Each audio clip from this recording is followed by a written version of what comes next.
I left Taiwan earlier than planned, even though it just had become one of my top 3 countries in Asia. And I'm not exaggerating, I love it.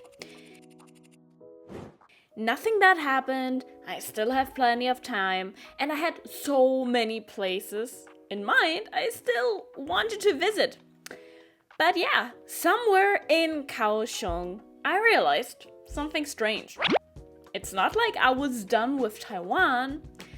I was just done with moving to the next new place over and over. So yeah, what was the first brilliant idea that came to my mind? Yeah, exactly. Just book another flight. And that decision took me straight into the most chaotic part of this entire trip. But yeah, first, Kaohsiung. Kaohsiung is southern Taiwan, and honestly, I really enjoyed my days there. And yeah, besides visiting the Dragon and Tiger Pagodas and cycling and yeah, just trying new cafés, I was lazy too. Like I said in an earlier video, I enjoy Taiwan so much because I finally also allowed myself to do nothing. So just sitting in a cafe, watching some Netflix, doing some editing, and perfect. I mean, obviously one of the highlights again in Kaohsiung was going to a night market, eating a hilarious amount of tofu, like the stinky one, and fruits. Of course, fruits. So yeah, I was not bored, I was not disappointed, I was generally having a great time. Which made what happened next even more confusing. I had originally planned to travel to more places in Taiwan. I even wanted to go to the islands and hop around there and visiting the Green Island, for example. And I really wanted to go. I had enough time. And there was actually no logical reason to skip it. And normally, I have to say I'm terrible at leaving something out because I have so much FOMO. Because if I'm already in a country, I feel like I have to see everything because who knows when I will ever come back, right? So, nothing was wrong with Taiwan. My mind was simply somewhere else already. And yeah, guess what? It was Japan. Not surprising at all, right?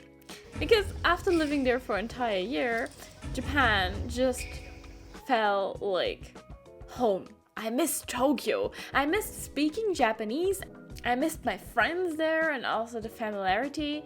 And maybe I was also suffering from severe Pokemon Center withdrawal. Like weeks without going into a Pokemon Center? Well, tough times for me. I'm not joking. So yeah, after weeks of moving from one country to another, the part of my trip felt kind of, okay, it's over. Let's just go back to Tokyo. But I was still not ready to return directly. There was still one major part of Japan I had never visited before. Okinawa. And Okinawa has been one of my biggest travel dreams. But yeah, during language school and working there, and the holidays were really short, it was just too far to travel for just a few days. And yeah, suddenly that thought would not left my brain anymore. No, I was set on leave Taiwan early, come back for the islands and the other stuff another time, and finally go to Okinawa. So, everything happened so quickly. I packed my backpack and I took the high-speed train from Kaohsiung back to Taipei. So, basically, the Taiwanese Shinkansen. I also thought only Japan had claimed those exclusively, but yeah, apparently not.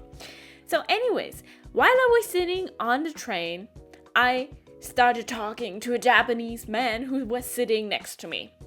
In Japanese. Was it actually a sign? Probably not. Did I took it for one? Oh, obviously. I was like, that was the last sign that convinced me you gonna go to Okinawa. Japan is calling. Leave Taiwan, say goodbye, but yeah, Okinawa wants you. And yeah, and it felt like a very good and spontaneous decision actually, until I got trapped in Okinawa for 36 hours at the airport. But that's a story for another time. I'm gonna link it here, and see you next week when I show you more about Okinawa.